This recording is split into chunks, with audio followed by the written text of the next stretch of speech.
I got so much motherfucking design on right now. Break it down, bring it back, make it clap. I got 3 old thoughts, new block, where that day. Bitches on my line, and you know. A few moments later. Assalamualaikum warahmatullahi wabarakatuh. Perkenalkan, nama saya Tirta Wijaya dengan NPM channel 23088. Di sini saya akan membahas materi dari bab 1 sampai bab 7 dengan diawali dari bab 1 tentang hakikat dan perkembangan bahasa Indonesia. Bahasa Indonesia merupakan bahasa resmi bangsa Indonesia. Dalam setiap peradaban manusia, bahasa selalu hadir di tengah-tengah mereka. Bahasa dan manusia merupakan satu kesatuan yang tidak dipisahkan. Hal ini dapat dilihat dari bagaimana bahasa bertindak sebagai suatu media yang membantu manusia dalam kehidupan sehari-hari. Perkembangan bahasa Indonesia selalu memiliki keunikan tersendiri. Kosakata asing yang diserap ke dalam bahasa Indonesia bertujuan untuk memperkaya perbendaharaan dan varietas bahasa Indonesia. Walaupun mengalami beberapa tahapan perkembangan dan penyerapan, kemurnian bahasa Indonesia tetaplah sama dulu dan kini. Sejarah perkembangan bahasa Indonesia.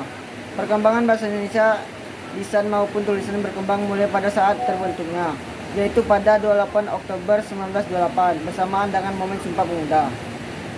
Setelah terbentuk, bahasa Indonesia terus berkembang seiring berlakunya ejaan Van Ophuijsen, Soewandi, Melindo, bahkan hingga ke ejaan yang disempurnakan atau EYD. Lanjut materi yang kedua, yaitu sikap berbahasa Indonesia. Sikap bahasa menurut Rida Laksana 2001 halaman 197, Fishman 1986 dan Rusiana 1989 halaman 31-32, yaitu peristiwa, perasaan atau kejiwaan seseorang terhadap bahasa sendiri atau bahasa orang lain dalam wujud bangga, mengejek, menolak atau menerima bahasa tertentu. Ciri sikap bahasa. Ciri sikap bahasa itu ada 3. Pertama, kesetiaan bahasa. 2. Kebanggaan bahasa. 3. Kesadaran adanya norma bahasa. Komponen sikap bahasa. Pertama, komponen kognitif berhubungan dengan pengetahuan. Kedua, komponen efektif menyangkut masalah penilaian. Ketiga, komponen fonatif menyangkut perilaku atau perbuatan. Jenis sikap bahasa, yaitu pertama, sikap kebahasaan seperti menggunakan IYD, kata baku, kalimat efektif, dan aturan paragraf bahasa Indonesia. Yang kedua, sikap non kebahasaan seperti sikap politik, sikap sosial, sikap estetis, dan sikap keagamaan. Kedua jenis sikap ini dapat menyangkut keyakinan atau kognisi mengenai bahasa. Sikap terhadap bahasa Indonesia. Sikap positif menjelaskan tentang hal-hal yang berhubungan dengan bahasa, berusaha menambah pengetahuan tentang bahasa tersebut, dan bertanya kepada ahlinya kalau menghadapi persoalan bahasa. Pateda 1987.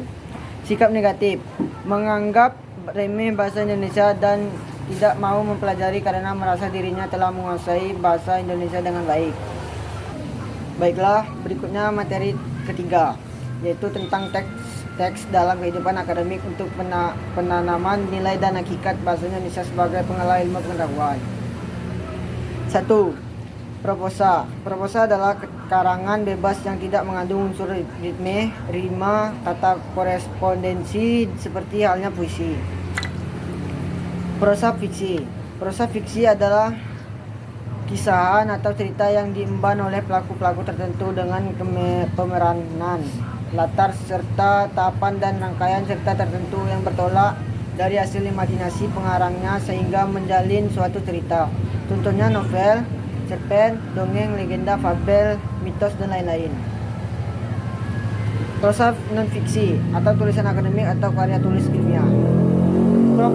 Prosa non-fiksi adalah karangan yang tidak berdasarkan rekaan atau khayalan pengarang, tetapi berisi hal-hal yang berupa informasi faktual atau kenyataan, atau berdasarkan pengamatan pengarang. Laporan hasil penelitian D1 sampai dengan D3, skripsi, tesis, disertai artikel jurnal, makalah hasil penelitian, buku referensi, monograf. 2. Tulisan akademik. Pengertian tulisan akademik, jenis tulisan yang mengaji suatu permasalahan yang dilakukan melalui proses penelitian atau proses kajian pustaka dengan menggunakan bahasa baku dan metode ilmiah atau saintifik yang dapat diterima dan digunakan dalam lingkungan akademik. Bentuk tulisan ilmiah. Karya tulis ilmiah adalah tulisan atau laporan tertulis yang memaparkan hasil penelitian atau kajian suatu masalah oleh seseorang atau kelompok dengan memenuhi kaidah dan etika keilmuan. 1. Hasil kajian pustaka, makalah, artikel ilmiah populer, berita, biografi, buku teks, buku ajar, buku modul, buku panduan praktikum, dan lain-lain. 2. Hasil dari proses penelitian. Laporan hasil penelitian D1 sampai dengan D3, skripsi, tesis, disertai artikel jurnal, makalah hasil penelitian, buku referensi, monograf. Sistematika tulisan ilmiah. Urutan dalam menyelesaikan sebuah riset, penelitian maupun karya tulis yang dijadikan sebuah karangan ilmiah yang dapat dipertanggungjawabkan. 1. Hasil kajian pustaka. Judul, abstrak, kata pengantar, daftar isi, pendahuluan, landasan, teori, metode penulisan, pembahasan, simpulan, dan saran, daftar pustaka. 2. Hasil dari proses penelitian. Judul, abstrak, kata pengantar, daftar isi, pendahuluan, landasan teori, metode penelitian, hasil penelitian, dan pembahasan, simpulan dan saran, daftar pustaka. Baiklah, berikut materi yang keempat, yaitu tentang menjelajah dunia pustaka dari berbagai sumber referensi digital. Konsep perbankan. Perbankan adalah badan usaha yang menghimpun dana dari masyarakat dalam bentuk simpanan dan menyalurkan kepada masyarakat dalam bentuk kredit dan atau bentuk-bentuk lainnya dalam rangka meningkatkan taraf hidup rakyat banyak.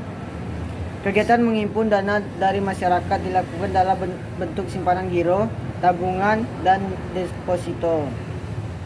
Simpanan dari masyarakat biasanya diberikan balas jasa yang menarik seperti bunga dan hadiah lainnya.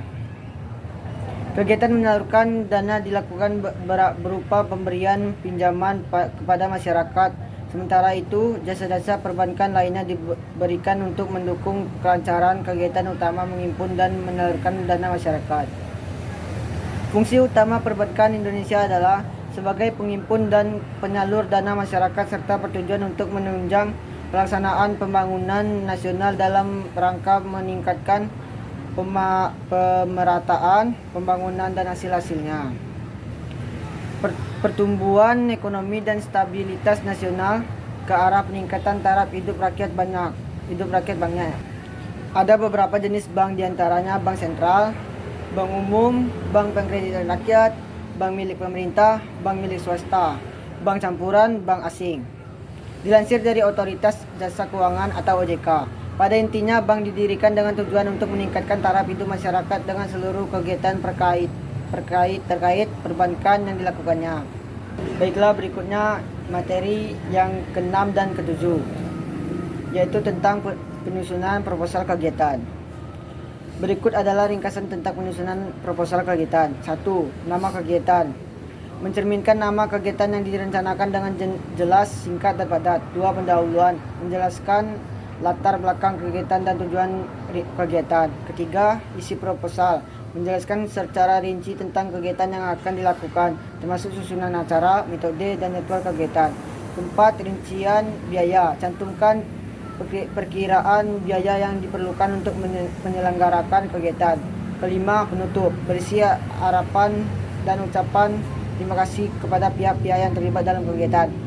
Proposal kegiatan dapat digunakan untuk mengadakan acara tertentu, melaksanakan penelitian ilmiah, mengajukan membangun suatu usaha, atau pelanggan ke sebuah proyek atau barang.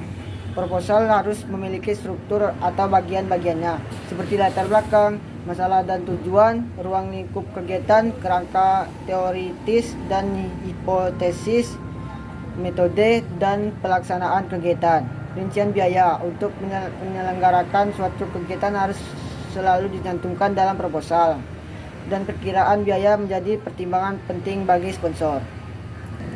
Oke, baiklah, itulah penjelasan saya dari bab 1 sampai bab 7. Saya Tirta Wijaya pamit mundur diri. Assalamualaikum warahmatullahi wabarakatuh.